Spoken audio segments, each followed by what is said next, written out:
ದರ್ಶನ್ ಅವರಿಗೆ ಅವರ ಕೈಯೆಲ್ಲ ಫಂಗಸ್ ಆಗಿದೆ, ಮೈಯಿಂದ ಕೆಟ್ಟ ವಾಸನೆ ಬರ್ತಾ ಇದೆ.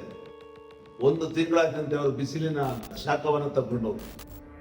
ದರ್ಶನ್ ಅಪರಾಧ ಮಾಡಿರೋದು ನಿಜವಾಗಿದ್ರೆ ಅದು ಸಾಬೀತಾದ್ಮೇಲೆ ಅದಕ್ಕೆ ಶಿಕ್ಷೆ ಅನುಭವಿಸ್ತಾರೆ.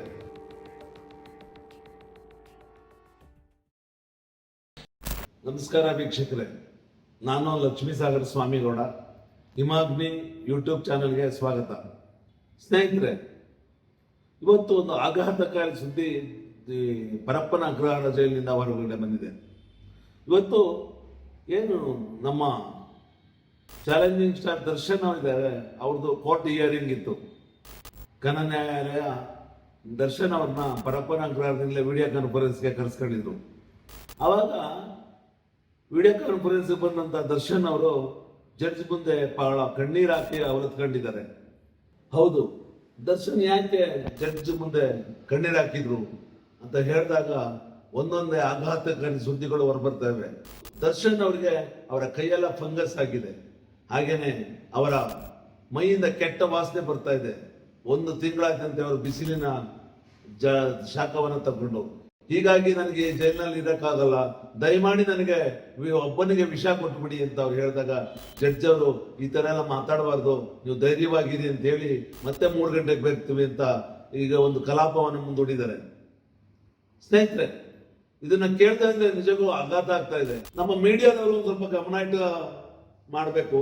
ಯಾವುದಕ್ಕೂ ದರ್ಶನ್ ಅವ್ರನ್ನ ತೋರಿಸ್ಕೊಂಡು ಅವರ ವಿರುದ್ಧನೇ ಮಾಡ್ಕೊಂಡು ಮಾಡೋದು ಸರಿಯಲ್ಲ.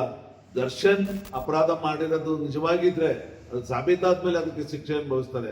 ಈಗ ದರ್ಶನ್ ಅಪರಾಧ ಮಾಡೋರೆ ಅಂತ ನಮಗೆ ಮೇಲ್ನೋಟಕ್ಕೆ ಕಂಡು ಬಂದ್ರು ಸಹ ಅವರಿಗೂ ಮಾನವೀಯತೆ ದೃಷ್ಟಿಯಿಂದ ನಾವು ಒಂದು ಇದನ್ನ ನೋಡ್ಬೇಕಾಗುತ್ತೆ.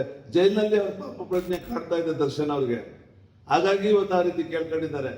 ದಯಮಾಡಿ ನಮ್ಮ ಏನು ದರ್ಶನ್ ಅವರಿದ್ದಾರೆ, ಈ ಒಂದು ಸಮಯದಲ್ಲಿ ಬಹಳ ಧೈರ್ಯದಿಂದ ಈ ಒಂದು ಘಟನೆಯನ್ನು ಎದುರಿಸಬೇಕು. ಹೌದು, ಆಗಿದೆ, ಏನೋ ಒಂದು ಆಗಬಾರದ ಅವಘಡ ಆಗಿದೆ.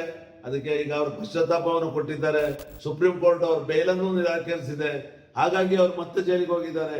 ಈ ಜೈಲಿಗೆ ಹೋಗಿ ಈಗ ಮತ್ತೆ ತಕ್ಷಣ ಅವರು ನನಗೆ ಹುಷಾರಿಲ್ಲ, ನನಗೆ ಹಾಗಾಗಿದೆ, ಯಾಕೆಂದ್ರೆ ಹಿಂದೆ ಅವರಿಗೆ ಬೆನ್ನು ನೋವಿನ ಕಾರಣ ಹೇಳಿ ಬೇಲ್ ಕೊಡಿಸಿದ್ರು. ಆ ಬೇಲ್ ಕೊಡಿಸಿದ್ದು ಏನಾಯ್ತು, ಮತ್ತೆ ಆ ತರದ ಕಾರಣಗಳು ಮತ್ತೆ ಬರಬಾರ್ದು. ಹಾಗಾಗಿ ಈ ಒಂದು ಘಟನೆಯನ್ನು ನೋಡಿದಾಗ ದರ್ಶನ್ ಅವರು ನಿಜವಾಗಲೂ ಸಹ ಒಂದು ಪ್ರಾಮಾಣಿಕವಾಗಿ ನಾನು ಕೇಳ್ಕೊಳ್ಳೋದಿಷ್ಟೇ, ದರ್ಶನ್ ಅವರು ಧೈರ್ಯವಾಗಿ ಈ ಪ್ರಕರಣವನ್ನು ಎದುರಿಸಬೇಕು. ಹಾಗೇನೆ ತಮಗೆ ಬಂದಿರತಕ್ಕಂತ ಏನು ಒಂದು ಈಗ ಕಾಯಿಲೆ ಇದೆ, ಫಂಗಸ್ ಆಗಿದೆ, ಅದನ್ನ ಜೈಲಿನಲ್ಲಿ ವೈದ್ಯರಿದ್ದಾರೆ, ಆ ವೈದ್ಯರ ಹತ್ರ ತೋರಿಸ್ಕೋಬೇಕು. ಮತ್ತೆ ಜೈಲಾಧಿಕಾರಿಗಳಿಗೆ ಮನವಿ ಮಾಡಿ ತಮಗೆ ಹೊರಗಡೆ ಬಿಡಿ, ನಾನು ಇಂಥ ಕಡೆ ಇರಬೇಕು. ಅಟ್ಲೀಸ್ಟ್ ಈಗ ಪ್ರಜ್ವಲ್ ರೇವಣ್ಣ ಅವ್ರಿಗೆ ಹೇಗೆ ಗ್ರಂಥಪಾಲಕರ ಕೊಟ್ಟಿದ್ದಾರೆ, ಹಾಗೆ ಯಾವ್ದಾದ್ರು ಒಂದು ಕೆಲಸವನ್ನ ದರ್ಶನ್ ಅವ್ರಿಗೆ 4 ಕೋಣೆಗಳ ನಡುವೆ ಕೂಡಾಕೋದಕ್ಕಿಂತ ಹೊರಗಡೆ ಬಿಟ್ಟು ಅವ್ರು ಕೆಲಸ ಮಾಡ್ಲಿ. ಆಮೇಲೆ ಇಲ್ಲಿ ಕೆಲವು ಫೋಟೋಗಳನ್ನ ಅಲ್ಲೇ ಅಪ್ಲೋಡ್ ಮಾಡಿ ತೋರಿಸ್ತಾ ಇರ್ತಾರೆ. ಅವರೆಲ್ಲ ಹೊರಗಡೆ ಕೂತಿದ್ರೆ ಇದೆಲ್ಲ ಆ ತರದ ಇದು ಬೇಡ ಅಂತ ಏನು ಸುಪ್ರೀಂ ಕೋರ್ಟ್ ಕಟ್ಟಾಜ್ಞೆ ಮಾಡಿರೋದ್ರಿಂದ ಇವತ್ತು ದರ್ಶನ್ ಅವರಿಗೆ ಈ ರೀತಿ 4 ಕೋಣೆಯ ನಡುವೆ ಜೈಲಾಧಿಕಾರಿಗಳು ಬಿಟ್ಟಿದ್ದಾರೆ.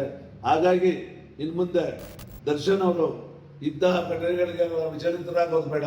ಅವರು ಧೈರ್ಯವಾಗಿ ಇಂತಹ ಘಟನೆಗಳನ್ನ ಎದುರಿಸಲಿ. ತಾವು ಚಾಲೆಂಜಿಂಗ್ ಸ್ಟಾರ್ ಮಾತ್ರ ಅಲ್ಲ, ಇಂತಹ ಘಟನೆಗಳನ್ನು ಎದ್ದು ಬರುವಂತ ಧೀಮಂತ ಅನ್ನೋದನ್ನ ತೋರಿಸ್ಲಿ ಅಂತೇಳಿ ನನ್ನ ಮಾತು ಮುಗಿಸ್ತೀನಿ. ದಯವಿಟ್ಟು ಯಾರು ಹಿಮಾಗ್ನಿ ಯೂಟ್ಯೂಬ್ನ ಸಬ್ಸ್ಕ್ರೈಬ್ ಆಗಿಲ್ಲ, ದಯವಿಟ್ಟು ಬೆಲ್ ಬಟನ್ ಒತ್ತಿ ಸಬ್ಸ್ಕ್ರೈಬ್ ಮಾಡಿ. ನಮಸ್ಕಾರ.